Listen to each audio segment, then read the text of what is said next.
가진 자로다.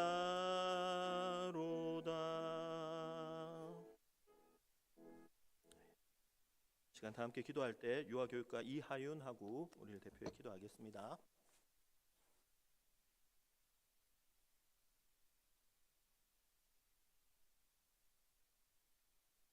기도드리겠습니다. 사랑이 많으신 하나님 아버지 감사합니다. 오늘도 경건의 자리에 나와 예배 드릴 수 있게 해주심에 감사를 드립니다.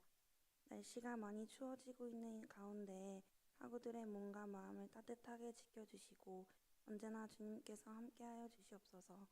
오늘 말씀을 전해주실 목사님께 큰 은혜와 축복을 더하여 주시옵고 말씀을 듣는 학우들의 마음을 열어주시옵소서. 오늘 들은 말씀을 한 주 동안 마음에 간직하며 언제나 주님 안에서 함께할 수 있도록 인도해 주시옵소서. 사랑합니다. 감사합니다. 우리 주 예수 그리스도의 이름으로 기도드립니다. 아멘.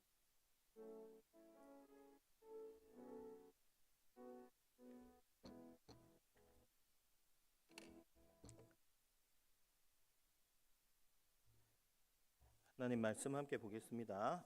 신약 성경 고린도후서 4장 4절에서 7절입니다.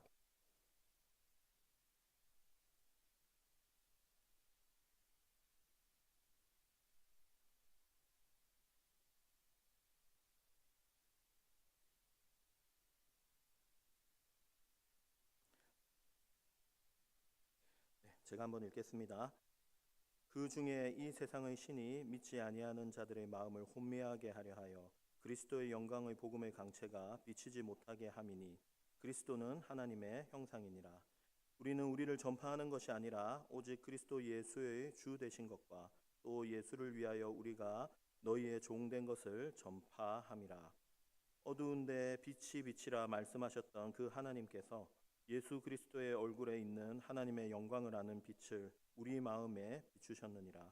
우리가 이 보배를 질그릇에 가졌으니 이는 심히 큰 능력은 하나님에게 있고 우리에게 있지 아니함을 알게 하려 함이라. 아멘. 네, 오늘 이 말씀을 가지고 질그릇 속의 보배라는 제목으로 같이 잠시 말씀을 나누겠습니다. 여러분 그쵸, 명품백 이런 것들 좋아하시죠? 네, 제가 이렇게 한번 찾아보니까 샤넬 백이 아니고 샤넬 샤넬 종이백을 이렇게 팔더라고요. 그래서 제가 참 신기하다 이런 생각을 했습니다. 그런데 그 샤넬 종이백도 가격이 만만치 않아요. 뭐 한 9,000원 안에 들어가면 12,000원 뭐 이런 식으로 우리가 소위 쓰는 그 종이백 있잖아요. 근데 그 샤넬이 붙어 있으니까 그게 이제 가격도 그렇게 하고 뭐 이렇게 사람들이 뭐 보니까 어디 뭐 해외 이렇게 그렇죠 직구하는 그런 것도 있는 것 같고 사람들이 그 종이백도 필요로 하고 이렇게 사고 들고 다닌다 이런 생각을 하니까 재미도 있고 저게 또 필요하기도 하구나 이런 생각도 했습니다. 근데 진짜 이해가 안 가는 건 제가 이제 그걸 이렇게 보다가 당근하고 이렇게 연결된 뭘 봤는데 그 사람은 제 생각에 자랑하려고 올려놓은 것 같아요. 자랑하려고. 자기가 샤넬 백을 선물로 받았는데 그 백을 싸고 있는 하얀 그 파우치 있잖아요. 천조각. 그걸 갖다가 싹 벗겨가지고 방금 지금 뜯은 거라고 이걸 팔겠다는 거예요. 팔겠다는 거. 참 재밌죠. 그런데 누군가는 그것도 뭐 사려고 하는 것 같아요. 그렇죠? 사려고. 샤넬 백을 감싸고 있던 포장지. 그거 어디 쓰는지 모르겠지만 그래도 뭐 그것도 파우치가 나름 예쁘게 생긴 것 같아요. 이렇게 거기에다가 뭘 넣어서 다니면 괜찮겠다라는 생각은 들더라고요. 샤넬이니까 이렇게 적혀 있으니까 그런 생각을 잠시 하면서 재밌다 이런 재밌다라는 생각을 했던 기억이 납니다. 사랑하는 여러분 그렇지만 어떻습니까? 그 샤넬 종이백, 그 종이백 안에 이제 뭐가 들었느냐 이게 사실 진짜 중요한 거잖아요. 여러분 어떤 선물을 받고 싶습니까? 이렇게 남자친구가 샤넬 가방을 딱 들고 오는 거예요. 그래서 야 요즘 오다 주었다 이런 말 안 하는데 야 선물이야 하고 이렇게 딱 줬는데 안에 딱 열어보니까 그렇죠? 그냥 뭐가 들었다고 해야 될까요? 그렇죠? 뭐 그냥 뭐 빵이나 이런 과자나 이런 것들이 딱 들어있어요. 그러면 얼마나 실망하겠어요, 그렇죠? 그러나 뭐 이렇게 낡은 가방 같은데 이렇게 무심하게 야 선물이야 이거 뭐 집에 가서 한번 풀어봐 이러고는 줬는데 별 기대도 안 했는데 그걸 싹 풀었더니 안에 샤넬 가방이 싹 나오는 거예요. 그러면 엄청나게 기분이 좋겠죠.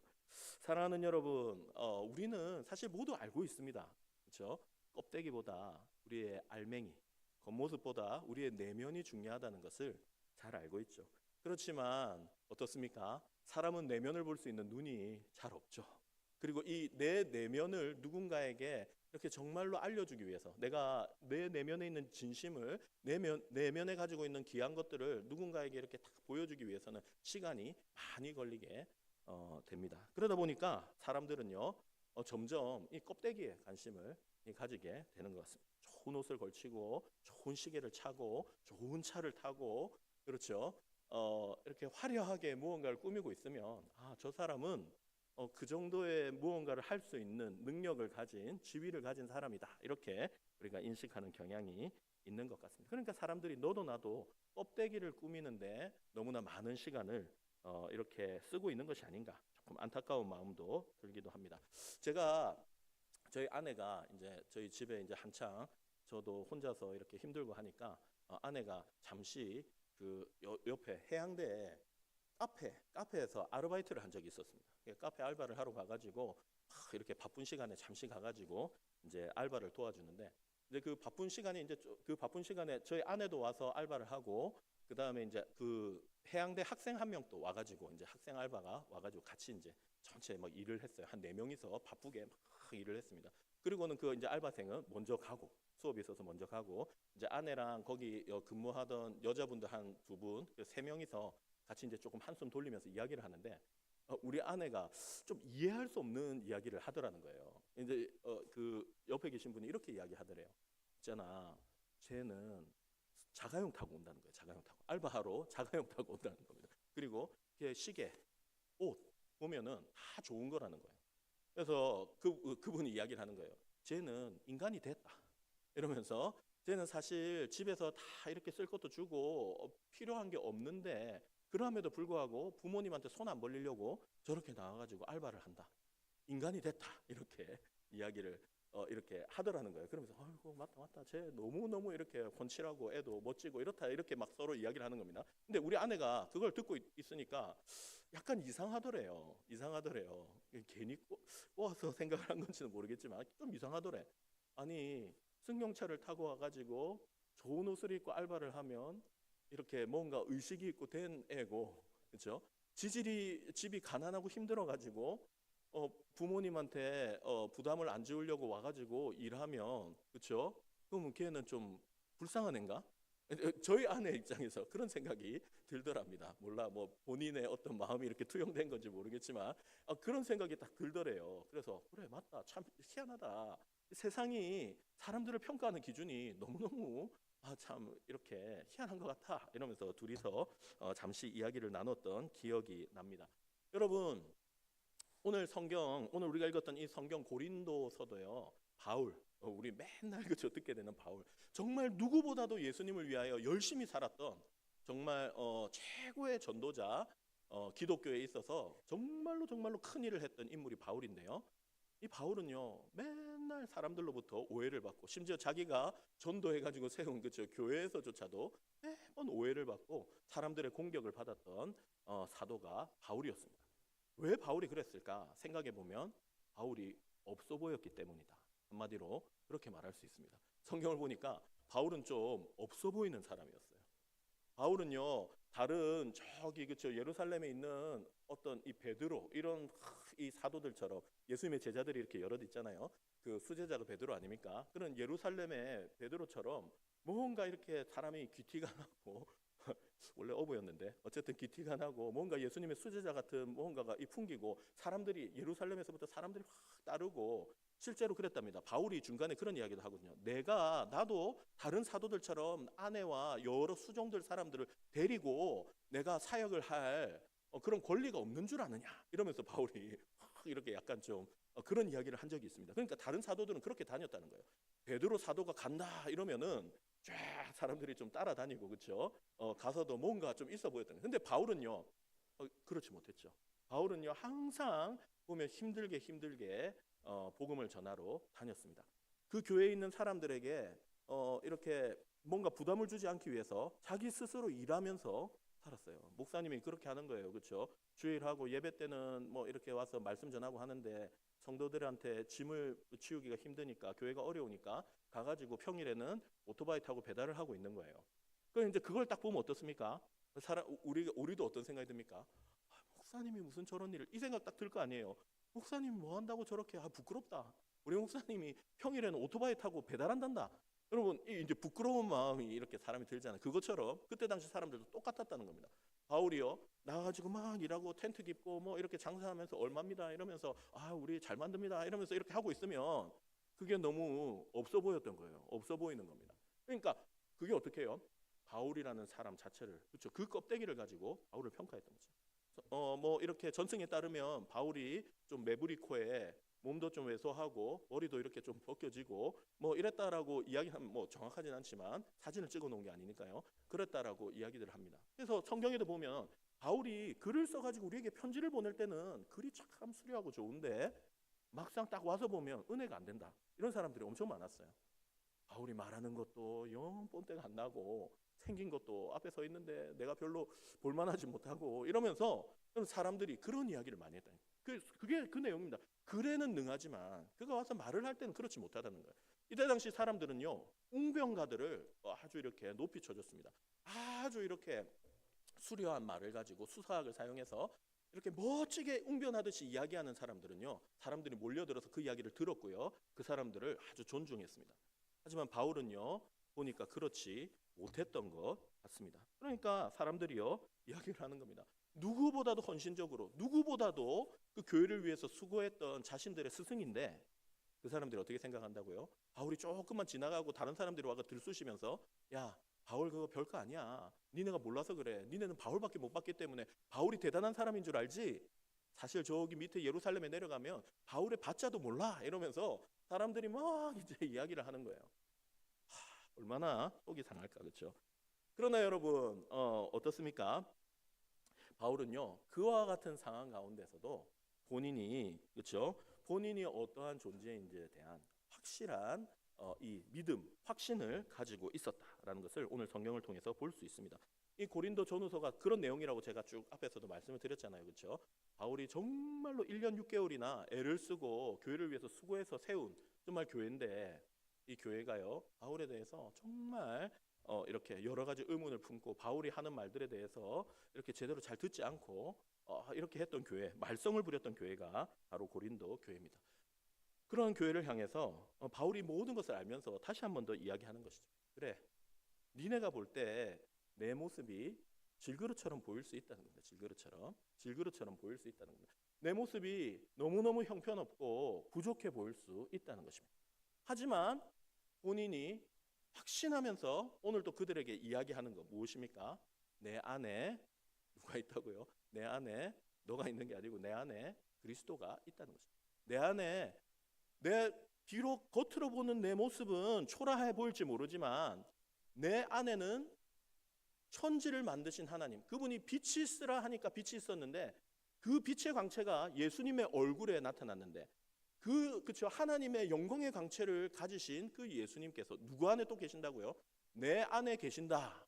나는 그걸 믿는다. 그리고 나는 그분을 전하기 위해서 오늘 또 살아간다라고 바울은 이야기를 하고 있는 겁니다. 하나님, 나 부르셨고 나는 니네가 생각하는 것처럼 그런 화려한 말로 너희를 막 홀리려고 하지 않는다. 나는 진실되게 하나님 나에게 주신 말씀만 한다. 그리고 내 안에는, 니네가 볼 때는 부족해 보일지 모르지만 내 안에는 그리스도가, 예수님이 함께하고 계신다. 이걸 이렇게 확신하고 믿고 또 고린도 성도들에게 말하고 있는 오늘 바울의 모습을 보게 됩니다. 사랑하는 여러분, 우리 안에도 이러한, 그렇죠, 믿음, 우리 안에 이 믿음으로 인해서 오는 어떤 자존감, 높은 자존감들이 우리 속에 있으면 참 좋겠다라는 생각이 듭니다. 비록 여러분 우리는요, 그렇죠, 깨지기 쉽고 이렇게 볼 때 투박해 보이는 질그릇과 같은 존재들이지만 우리 안에 누가 있습니까? 우리 안에 예수님이 계신다라는 사실을 우리가 믿으며 살아가는 사람들이 우리 그리스도인입니다. 여러분, 그릇이 중요한 게 아니죠. 여러분, 예수님이 진짜 우리 안에 계신 예수님이 정말로 사람들에게 드러나려면 우리의 그릇은 초라하고 부족해야 되는 겁니다. 우리의 그릇은 빛 대신 예수님이 이렇게 밖으로 팍 퍼져나가려면 오히려 어찌 보면 우리의 그릇은 깨져야 되는 겁니다. 깨지고, 그렇죠? 이렇게 뭔가 부서진 부분이 있고 이렇게 할 때 그 빛이 밖으로 퍼져나가야 되는 거죠. 여러분, 밖이 반짝반짝반짝거리는 황금으로 여러분 우리의 그릇이 둘러싸여 있다면 사람들은, 그렇죠, 우리 안에 있는 예수님의 빛에 대해서 관심을 가지지 않을 것입니다. 네 그거 입은 그거 얼마짜린데, 그렇죠? 네 그거 타고 다니는 거 그거 얼마짜린데, 이런데, 그렇죠, 모든 관심이 가지. 우리가 믿고 의지하며 우리를 살게 만드는 그 우리의 동력, 그렇죠? 그것이 무엇인지에 대해서는 사람들이 관심을 가지지 않을 것입니다. 하지만 여러분, 우리가 약하고 연약하다 생각해 봅시다. 우리가 정말 병들어 있다라고 생각해 봅시다. 우리가 정말 다른 사람들보다 부족한 게 많음에도 불구하고 늘 소망을 가지고, 내가 봐서는 야, 너는 진짜 부모님 막 이렇게 원망해도 되고 너는 세상 원망하며 살아도 될 것 같아. 그렇지? 그런데 어떻게 해요? 그런데 그 사람이 소망을 가지고 밝게 살아가고 무언가 에너지를 가지고 의미 있는 일을 하면서 막 살아가는 거예요. 그럼 사람들이 뭘 보겠습니까? 도대체 너는 무엇 때문에 그렇게 살아갈 수 있는 거니? 말하지 않겠습니까? 너는 뭐 별로 이렇게 가진 것도 없고 대단한 능력이 많은 것도 아닌 것 같고 집이 뭐 대단한 배경을 가진 것도 아닌 것 같은데 너는 어떻게 그러한 자신감을 가지고 어떻게 그러한 이 에너지를 가지고 그렇게 삶을 살아가니? 그럼 우리에게 물어오게 될 날이 있을 것입니다. 그때 여러분, 우리는 소개할 수 있는 것이죠. 내 속에는 예수님이 계신다. 나는 비록 부족하지만 나는 내 속에 계신 예수님 때문에 나는 이렇게 살아가고 나는 내 삶의 의미를 찾고 나는 오늘 또 무언가를 도전하며 나는 의미 있는 삶을 살아가려고 노력한다. 네 속에도 예수님이 계시다면 너는 지금과 다른 삶을 살아가게 될 거다. 여러분, 이렇게 자랑할 수 있는 사람이 우리가 되면 참 좋겠습니다. 그런 사람이 그리스도인이요, 그렇죠? 그런 사람을 그리스도인이라고 불러야 되는 것이고, 그렇죠? 기독교인이라고 불러야 되는 것이고, 바로 오늘 바울이 우리에게 도전하고 있는 우리의 삶의 모습이 그런 것이다라고 여러분에게 꼭 말씀드리고 싶습니다. 하나님은 뭐 이렇게 대단하고 뛰어난 사람들도 많이 쓰셨습니다, 그렇죠? 하지만 여러분, 성경에 훨씬 더 많은 사람들은 하나님께서 부족하고 연약한, 그렇죠, 사람들을 찾아오셔서 그들을 이렇게 빚어가시고 만들어가시고 그들에게 주셨던 약속을 하나님께서 이루어가시고 그렇죠, 하나님께서 그 질그릇과 같은 사람들 속에 함께 하시면서 그들을 만들어가는 이야기들로 가득 차 있습니다. 여러분이 이 성경을 통해서 또 우리 경건회를 통해 들려지는 여러 말씀들을 통해서 또 친구들을 통해서 그렇죠, 하나님을 만나면 좋겠고, 그렇죠? 예수님께서 우리 안에 함께 하시는 삶을 여러분이 살아갈 수 있으면은 참 좋겠습니다. 그럼 진짜, 그렇죠, 중요한 거는 내용물입니다. 껍데기가 아니고 내용물이라는 것입니다. 우리가 어떠한 존재인가, 우리 안에 누가 함께 하시는가, 그것이 우리의 가치를 결정한다. 여러분, 그 사실을 기억하시고 그렇다고 너무 허름하게 해다닐 필요는 없습니다. 열심히 공부하시고 여러분 좋은 일들, 좋은 또 직장들도 없고 뭐 성공한 분들이 되시기를 바랍니다. 그러나 여러분, 항상 기억할 것은 무엇입니까? 우리 속에 계신 예수님, 그분이 이 세상을 밝히는 하나님의 영광의 광채, 그렇죠? 그런 분이신데 그분이 내 속에 우리와 함께하고 계시다는 거죠. 그것을 여러분이 믿고 그 주님과 함께 정말 값지고 의미 있는 삶, 그렇죠? 값지고 의미 있는 삶, 내가 얼마나 귀한 존재인지를 제대로 알고 이 땅 가운데서 당당하게 멋지게 살아가는 그런 여러분이 되면은 참 좋겠습니다. 우리 같이 한번 기도하고 하나님 복을 선언하고 마무리하겠습니다. 아버지 하나님, 감사합니다. 오늘 또 이 사도 바울을 통해서 우리가 어떠한 존재인지 알게 하시니 감사합니다. 예수님, 하나님의 영광의 광채이신 그 예수님께서 오늘 질그릇과 같은 우리 속에 우리와 함께하고 계심을 저희들이 말씀을 통해 들었습니다. 이 사실을 우리가 기억하고 믿고 그 주님께서 우리에게 부여하시는 가치를 따라서 우리가 이 땅 가운데 정말 멋지게 또 하나님 영광을 위하여서 또 살아갈 수 있도록 주님 우리 가운데 함께해 주시기를 원합니다. 사랑하는 우리 모든 학우들 하나님 붙들어 주시고 정말 우리 학우들이 이 고신대학교에서 예수님을 만나고 예수님을 자신의 삶에 모시고 아름답고 영광스러운 삶들을 살아갈 수 있도록 도와주옵소서. 감사를 드립니다. 예수님 이름으로 기도합니다. 아멘. 하나님 복을 받겠습니다. 주 예수 그리스도의 은혜와 하나님 아버지의 사랑과 성령님의 교통하심이 너희 무리와 함께 있을지어다. 아멘.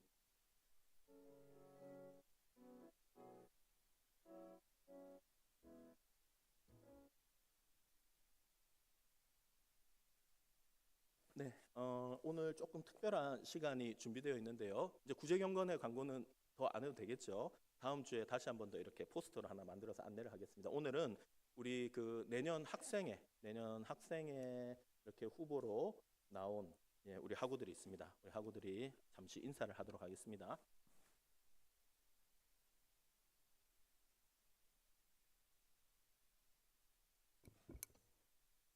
네, 안녕하십니까. 중앙선거관리위원회 부위원장 배성현입니다. 2026년 보건복지대 학생회 후보자 선거 유세가 있습니다.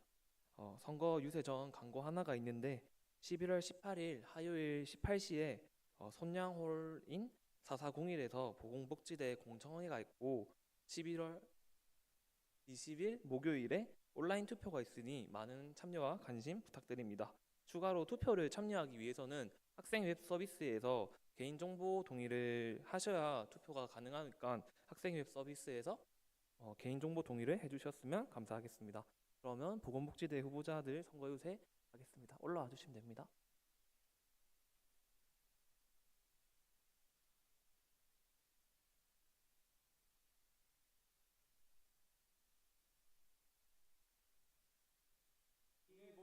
모든 것 위에 사랑을 다하라. 이는 온전하게 매는 띠니라. 골로새서 3장 14절 말씀. 아멘. 안녕하십니까. 제11대 옹결 보건복지대 학생회 후보 정아동복지학과 21학번 최수현, 사회복지학과 2학번 학우 여러분들께 인사드립니다. 저희는 보건복지대학에 소속된 모든 학우 여러분들이 더 나은, 더 즐거운 학교 생활을 즐길 수 있게끔 발판이 되어야겠다고 생각했습니다. 제 이름은 8결입니다. 다음으로 하나님의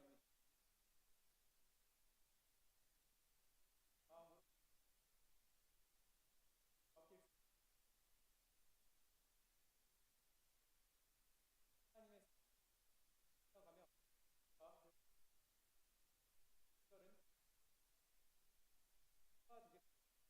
첫째, 항상 하나님 안에서 모든 일을 행하고 학우 여러분들을 섬기는 온결 보건복지대가 되겠습니다. 둘째, 모든 학우 여러분도 연결 보건복지가 되겠습니다. 셋째, 항상 학우 여러분들 말씀에 귀를 기울이고 작은 불편에도 먼저 움직이는 온결 보건복지대가 되겠습니다. 이상으로 제11대 온결 보건복지대 학생회 후보 정아동복지학과 1학번 최수현, 사회복지학과 2학번 이현혁이었습니다. 감사합니다.